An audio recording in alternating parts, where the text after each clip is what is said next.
నమస్కారం. ప్రతిధ్వని కార్యక్రమానికి స్వాగతం. స్వచ్ఛ పాఠశాల కార్యక్రమంలో నవతెలంగాణ ప్రథమ స్థానంలో ఉంది.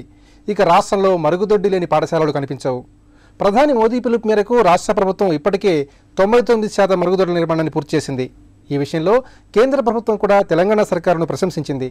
అంతేకాదు రాష్ట్రంలో విద్యా వ్యవస్థను మరింత బలోపేతం చేయడానికి 2015-16 ఆర్థిక సంవత్సరానికి గాను 1500 కోట్ల రూపాయలని ఖర్చు చేయనుంది.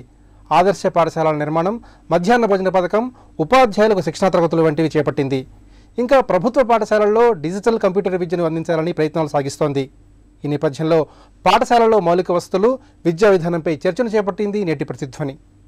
ఈ చర్చలో పాల్గొంటున్న ప్రముఖులు డాక్టర్ మధుసూదన్ రెడ్డి గారు, విద్యావేత్త, సామాజిక అంశాల విశ్లేషకులు; పాతూరు సుధాకర్ రెడ్డి గారు, శాసనమండలి సభ్యులు; సిహెచ్ రవి గారు, యూటీఎఫ్ రాష్ట్ర ప్రధాన కార్యదర్శి; సిహెచ్ మురళీమోహన్ గారు, సాధన స్వచ్ఛంద సంస్థ నిర్వాహకులు, సామాజిక కార్యకర్త.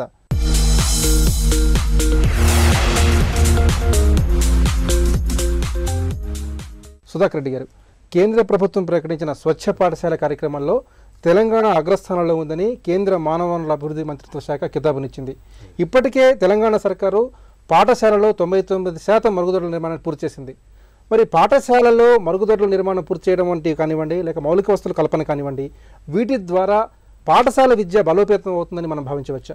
ముఖ్యంగా తెలంగాణ రాష్ట్రంలో మౌలికమైనటువంటి సదుపాయాలు లేకపోవటం వల్ల ప్రభుత్వ పాఠశాలలో పిల్లలు చేరతలేరు. ఎందుకంటే ప్రైవేట్ పాఠశాలలో చూస్తే వాళ్ళు సూటు బూటు వేసుకొని పోయి మంచి అన్ని ఫెసిలిటీస్ ఉన్నటువంటి ఒక స్కూల్ ఉన్నాయి. మన స్కూల్లో ఆ రకంగా తయారైతే పిల్లలు చేరుతారు అనేటువంటి ఒక మాట వస్తూ వచ్చింది. కాబట్టి దానికి అనుగుణంగానే తెలంగాణ రాష్ట్రం ఏర్పడ్డ తర్వాత ఒక యుద్ధ ప్రాతిపదిక మీద, ఎందుకంటే అదే మాదిరిగా అటు కేంద్ర ప్రభుత్వం కూడా స్వచ్ఛ భారత్ కార్యక్రమానికి అనుగుణంగా వారు కూడా దానికి మనం ఏ రాష్ట్ర ప్రభుత్వం ఏదైతే చిత్తశుద్ధితో చేద్దామనుకుంటున్నామో ఆ కేంద్ర ప్రభుత్వం కూడా సుమారు 200 కోట్ల రూపాయలు రిలీజ్ చేసి ఏ పాఠశాలలో కూడా మౌలిక సదుపాయాలు కల్పించాలనేటువంటి ఒక మాట చెప్తూ వచ్చారు. అయితే దాని మీద అంత ఊపు రావాలనేటువంటి ఒక సంకల్పంతో మా ముఖ్యమంత్రి గారు దానికి సరి అయినటువంటి ఒక మంత్రి ఉండాలని కడియం శ్రీహరి గారిని, ఆయన ఎంపీ అయినప్పటికీ కూడా ఆయన తీసుకొచ్చి ఒక ఎమ్మెల్సీ చేసి మళ్ళీ ఉప ముఖ్యమంత్రి బాధ్యతలు ఇచ్చి విద్యాశాఖకు అప్పచెప్పడం జరిగింది. వారు కూడా అధికారులు, ఇటు director of school education and SPD అయినటువంటి చిరంజీవులు గారు, రంజీవ్ ఆచార్య సెక్రటరీ గారు, వీరు ముగ్గురు ఒక టీమ్గా ఏర్పడి ఒక వార్ ఫుట్ లెక్క యుద్ధ ప్రాతిపదిక మీద అన్నీ కూడా పూర్తి చేయాలనేటువంటి సంకల్పంతో చేస్తూ వచ్చారు. సుమారు ఈ స్వచ్ఛ భారత్ కార్యక్రమం వచ్చిన తర్వాత మన రాష్ట్రంలో సుమారు 20,000 పాఠశాలల్లో మూత్రశాలల కొత్తగా నిర్మాణం చేయాలి. ఇంకో 14,000 పాఠశాలలో అంటే పూర్తిగా అన్కండిషనల్గా ఉండేటువంటి ఒక మూత్రశాలలు కూడా ఉన్నాయి. వీటన్నిటి కూడా సుమారు 200 కోట్ల రూపాయలు వెచ్చించి వాటిని పూర్తి చేయాలనేటువంటి ఒక సంకల్పంతో పనిచేస్తూ వచ్చాను. నేనైతే మెదక్, నిజామాబాద్, ఆదిలాబాద్, కరీంనగర్ ఈ 4 జిల్లాల్లో సుమారు గత సంవత్సర కాలం నుంచి కూడా ప్రతి సమీక్షా సమావేశంలో వారు ఫుట్ లెక్క చేయాలి, కాబట్టి మీరు అందరు కూడా దాని మీద కేంద్రీకరణ చేయండి ఇంజనీర్లు అందరూ కూడా పురమాయిస్తూ వచ్చినాం.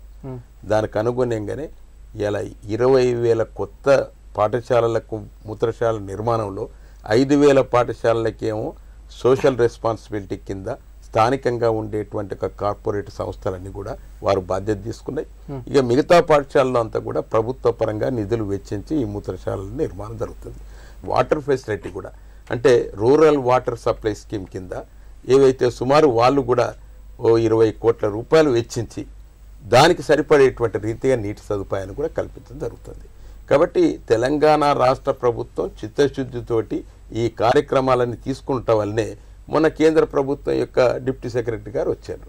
వారు మొత్తం జిల్లాల్లో 3 జిల్లాల్లో ఆదిలాబాద్ జిల్లాలో, హైదరాబాద్ జిల్లాలో, వరంగల్ జిల్లాలో పర్యటన చేసి మొత్తం మూత్రశాలల యొక్క నిర్మాణం ఎట్లా జరుగుతుంది అనేటువంటి ఒక విషయాన్ని కూడా పరిశీలించిన తర్వాత 99% ప్రభుత్వ పరంగా చేసేటువంటి అవన్నీ కూడా పూర్తి అవుతున్నాయి.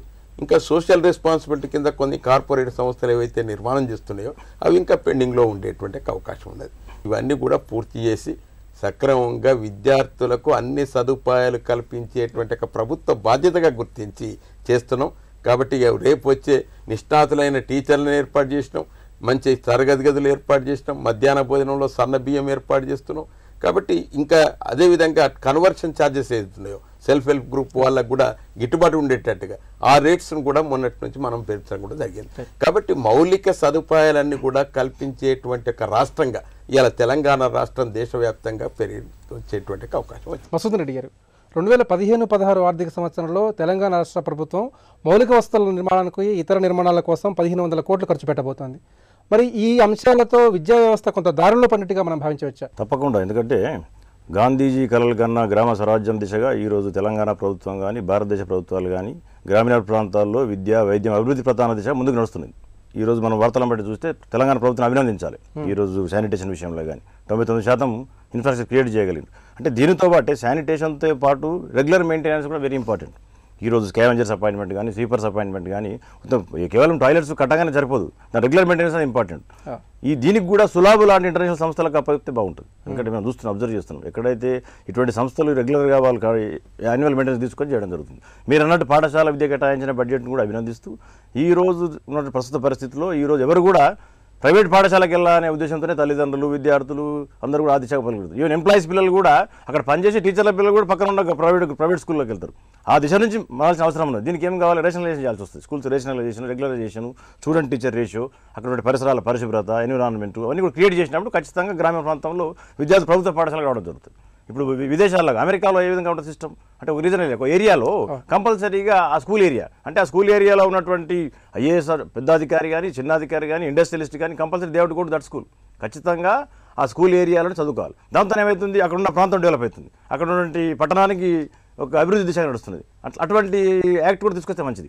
తెలంగాణ ప్రభుత్వం దానికి ఖచ్చితంగా దాన్ని ముందు దిశగా నడిపిస్తూ ఖచ్చితంగా స్టూడెంట్ ఎన్రోల్మెంట్ పెరిగే దిశగా ముందుకెళ్ళాలి. స్టూడెంట్ ఎన్రోల్మెంట్ పెరిగినప్పుడు పాఠశాల విద్య అభివృద్ధి చెందుతుంది, దానితో కూడా ముందుకు వస్తుంది. మనం మేమంతా కూడా గవర్నమెంట్ పాఠశాల చదివించడమే కదా, నథింగ్ రాంగ్. ఎందుకంటే ఈరోజు టీచర్స్ కమిట్మెంట్ ఉన్నది లేనట్టు కాదు. కాకపోతే వారికి కూడా సరైన వసతులు కల్పించి పాఠశాలలో కనీస వసతులు, సరైన వసతులు, వారికి అవసరం అనుగుణంగా ఈరోజు digitalisation, computerisation, online connectivity, fibre connectivity, global village కాన్సెప్ట్లో అన్ని వసతులు కల్పించినప్పుడు ఖచ్చితంగా ఈరోజు గ్రామీణ ప్రాంతాల్లో తల్లిదండ్రులు ఖచ్చితంగా తమ పిల్లల్ని ప్రభుత్వ పాఠశాలకు పంపుతారు. కాబట్టి ఆ విధమైన దిశగా ముందుకేసి అవసరమైతే పేరెంట్స్ కమిటీ, డెవలప్మెంట్ కమిటీస్, లోకల్గా సామాజిక అవగాహన ఉన్నటువంటి ఈ కార్పొరేట్ సంస్థ రెస్పాన్సిబిలిటీ ఇవన్నీ కూడా తీసుకొని ముందుకు వెళ్ళినప్పుడు ఖచ్చితంగా పాఠశాల యొక్క ఎన్రోల్మెంట్ పెరుగుతుంది. స్వచ్ఛ పాఠశాలలు ఎల్లప్పుడూ పరిశుభ్రంగా స్వచ్ఛంగా ఉండాలంటే వాటిపై నిరంతర నిఘా, నిరంతర పర్యవేక్షణ అవసరం. మరి ఈ బాధ్యతను ఎవరికి అప్పగించాలి? ఖచ్చితంగా దానికి అక్కడ పేరెంట్స్ కమిటీ కానీ అడ్వైజరీ కమిటీ కానీ ఇంక్లూడింగ్ అక్కడ ఉన్నటువంటి టీచర్స్తోని లోకల్ కమిటీ ఒకటి వేసుకొని ఇక్కడ ఏంటంటే ప్రైవేట్ ఏజెన్సీస్ అంటే సులాబు లాంటి సంస్థలు ఈరోజు స్వచ్ఛంద సంస్థలు చాలా ఉన్నాయి. ఈరోజు మనం ఎక్కడ వెళ్ళినా కానీ ఈరోజు మా దగ్గర ఆర్బీఆర్ ఎడ్యుకేషన్ సొసైటీ ఉంది హ్యాబిట్స్లో, పెద్ద సొసైటీ, 100 years సొసైటీ అది.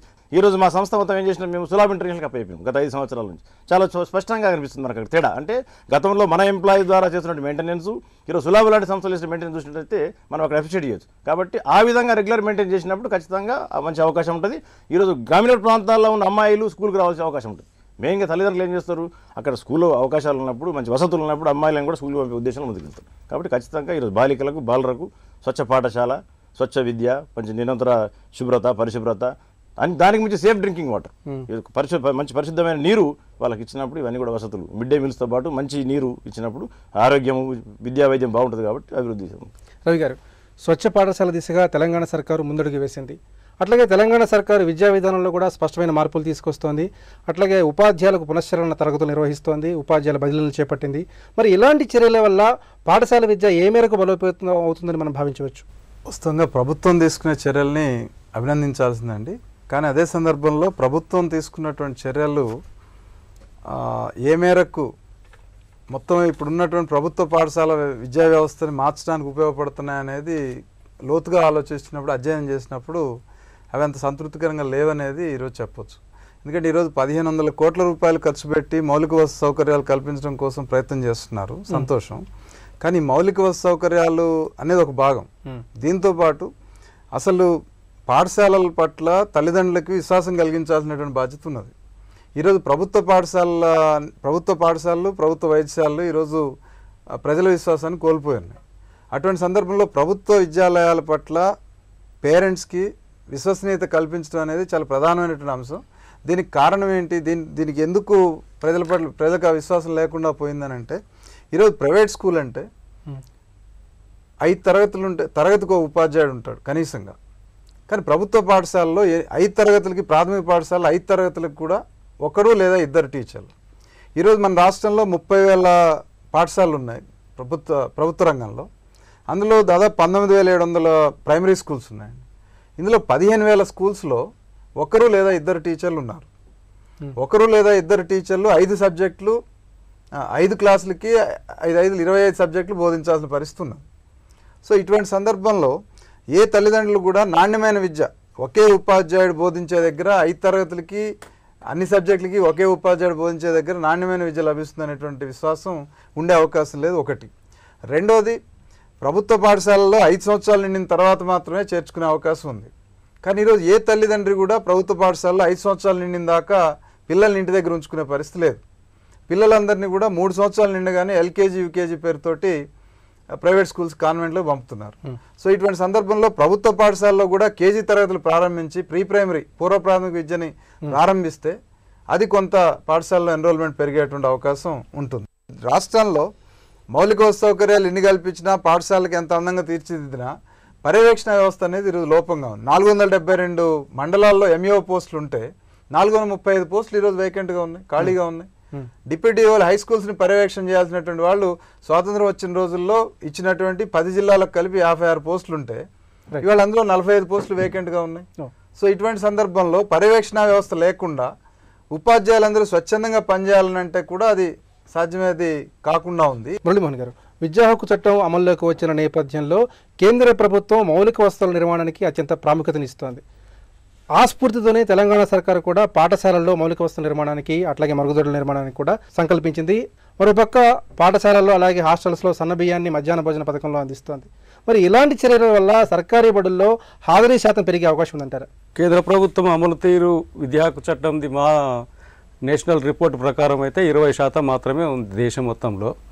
అయితే తెలంగాణకు వచ్చేసరికి ఇది భిన్నమైన విషయం. తెలంగాణలో ఏమైంది అంటే మన కొత్తగా వచ్చిన రాష్ట్రం లోపల ఒక సిద్ధాంతపరంగా కనుక చూస్తే మనకి ఇక్కడ చాలా ఉన్నతంగా ఆలోచనలు వచ్చినాయి. అంటే ఒకటి కామన్ స్కూల్ సిస్టమ్, కేసీఆర్ గారు చెప్పినటువంటి కామన్ స్కూల్ సిస్టమ్ అనేది కొఠారి రిపోర్ట్ వచ్చినప్పటి నుండి ఇది ఉన్నది, అది పెండింగ్లో ఉన్నది. దాన్ని బీహార్లో కొంత ప్రయత్నం చేశారు, తర్వాత మళ్ళీ ఇక్కడ అమలు చేయడానికి కృషి జరుగుతుంది. అంటే ఆ సిస్టమ్ రావడం అంటేనే అన్ని రకాలుగా మెరుగుపరచడం, అంటే మినిమం స్టాండర్డ్స్ అన్నీ పెరుగుతాయి, సమాన విద్య, అందరికీ సమాన విద్య ఉంటుంది. నిరక్షరాస్యులైన తల్లిదండ్రుల వరకు కూడా ఏంటంటే ప్రభుత్వ బడి అంటే అక్కడ చదువు రాదు, అక్కడ ఎన్ని వసతులు లేవని. మేము 2004లో ఒక స్టడీ చేసాం, ఒక 1000 పాఠశాలల్లో పాఠశాలల పైన మెటు అని ఒక స్టడీ చేసాం. ఆ స్టడీలో కూడా 53% ప్రైవేట్ పాఠశాలల్లో మరుగుదొడ్లు లేవు. మరి అదే పరిస్థితి అప్పట్లో ప్రభుత్వ బడిలో కూడా మరుగుదొడ్లు లేవు, కానీ అక్కడ పిల్లలు ఉన్నారు, ఇక్కడ పిల్లలు లేరు. ఇప్పటికి చూస్తే కూడా ఇప్పుడు 58% ప్రైవేట్లో ఉన్నారు, ఈ మిగతా వాళ్ళు గవర్నమెంట్లో ఉన్నారు.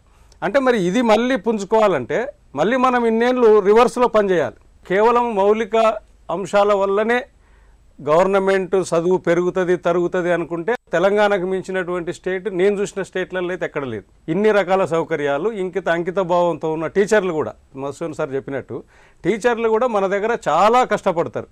ఒకరున్నా ఇద్దరున్నా సరే, ఒక్క టీచర్ 16 సబ్జెక్టులు చెప్తున్న స్కూల్స్ ఇవాళ 15,000 స్కూల్స్ ఉన్నాయంటే ఇక ఇంతకంటే పెద్ద ట్రైనింగ్ ఎవరు తీసుకుంటారండి ఈ దేశంలో? ప్రతిరోజు 16 సబ్జెక్టులు 5 క్లాసులు ఒక టీచర్ 2 టీచర్లు చెప్తున్నారనంటే ఇక ఇంతకంటే టీచర్లను మనం ఏం బ్లేమ్ చేసేది ఉంది? రెస్పాన్సిబిలిటీ తీసుకుంటున్నారు. అంటే ఇక్కడ సమస్య ఏమొస్తుందనంటే మార్కెట్లో 2 వస్తువులు ఉన్నాయి, ఈ 2 వస్తువులలో నాది మెరుగైనది, ఇది మీరు కొనండి అని చెప్పుకునేటువంటి దాంట్లో మనం విఫలమైనము. మన ప్రభుత్వం ఇప్పుడు దాని మీద ఒక దృష్టి పెట్టాలి. ఎందుకనంటే ఇప్పుడు KG to PG అనేటువంటి ఒక బ్రహ్మాండమైన గురుతరమైన బాధ్యత తీసుకున్నారు కాబట్టి దీన్ని మేము విశ్వసించాలంటే, అంటే పౌర సమాజము ప్రజలు విశ్వసించాలంటే అటువైపు అడుగులేస్తున్నామనేటువంటి నమ్మకాన్ని బలంగా ప్రభుత్వం కల్పించాలి.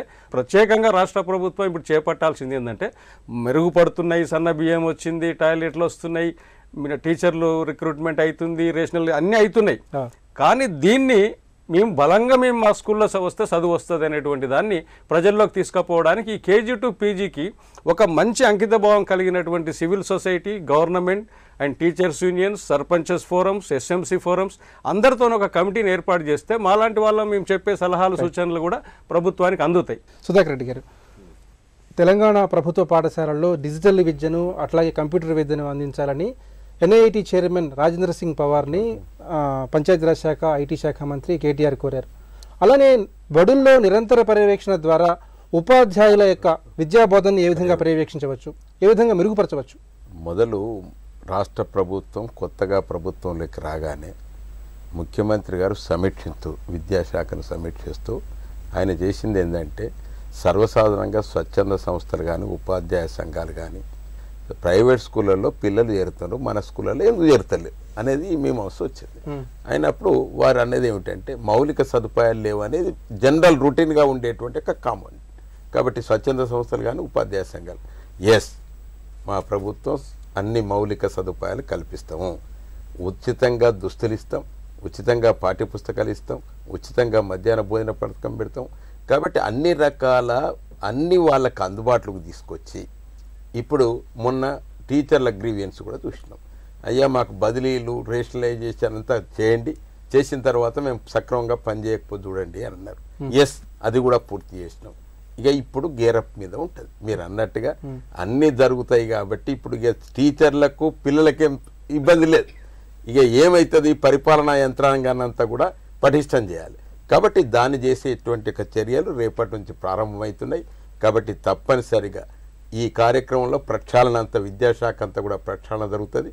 దానికి అనుగుణంగానే అధికారులను కూడా ఎప్పటికప్పుడు పురమాయిస్తూ అయ్యా ఇప్పటి వరకు టీచర్లకు కావలసిన సౌకర్యాలు ఇచ్చినాం, కాబట్టి ఇక మీరే సరిగ్గా పనిచేస్తలేరనేటువంటి ఒక అభిప్రాయం వస్తుంది. కాబట్టి ఆ రకంగా మీరు చేసుకోండి అని ఒకటి. రెండవది మీరు అన్నట్టుగా డిజిటల్ విద్య.